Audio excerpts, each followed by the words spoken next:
Exodus 28. Send for your brother Aaron and his sons, Nadab, Abihu, Eleazar, and Ithamar. They are the ones I have chosen from Israel to serve as my priests. Make Aaron some beautiful clothes that are worthy of a high priest.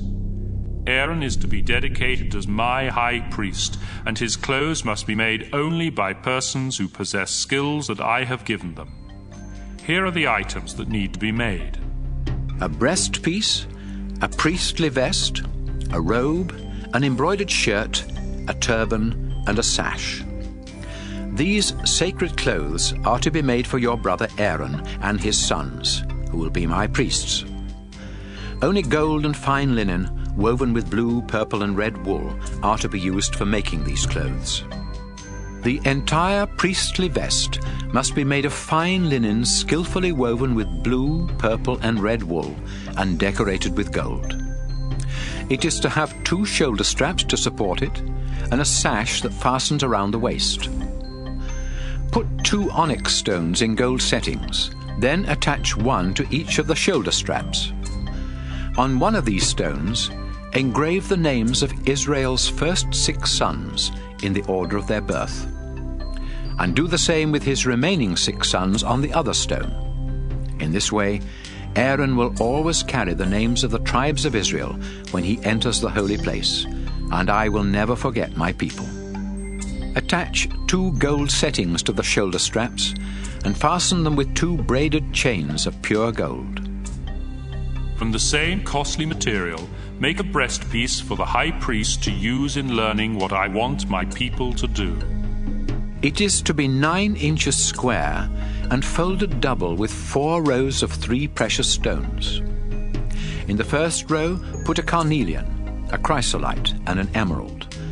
In the second row, a turquoise, a sapphire, and a diamond. In the third row, a jacinth, an agate, and an amethyst. And in the fourth row, a beryl, an onyx, and a jasper. Mount the stones in delicate gold settings, and engrave on each of them the name of one of the 12 tribes of Israel. Attach 2 gold rings to the upper front corners of the breastpiece, and fasten them with 2 braided gold chains to gold settings on the shoulder straps. Attach 2 other gold rings to the lower inside corners next to the vest, and 2 more near the bottom of the shoulder straps, right above the sash.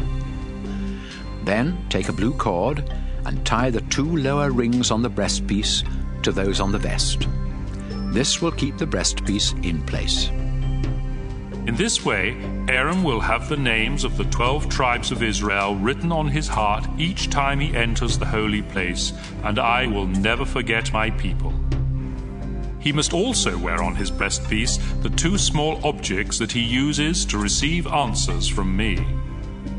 Under his vest, Aaron must wear a robe of blue wool with an opening in the center for his head. Be sure to bind the material around the collar to keep it from raveling. Along the hem of the robe, weave pomegranates of blue, purple, and red wool with a gold bell between each of them. If Aaron wears these clothes when he enters the holy place as my high priest, the sound of the bells will be heard, and his life will not be in danger. On a narrow strip of pure gold, engrave the words, "Dedicated to the Lord." Fasten it to the front of Aaron's turban with a blue cord so he can wear it on his forehead. This will show that he will take on himself the guilt for any sins the people of Israel commit in offering their gifts to me, and I will forgive them. Make Aaron's robe and turban of fine linen, and decorate his sash with fancy needlework. Since Aaron's sons are priests, they should also look dignified.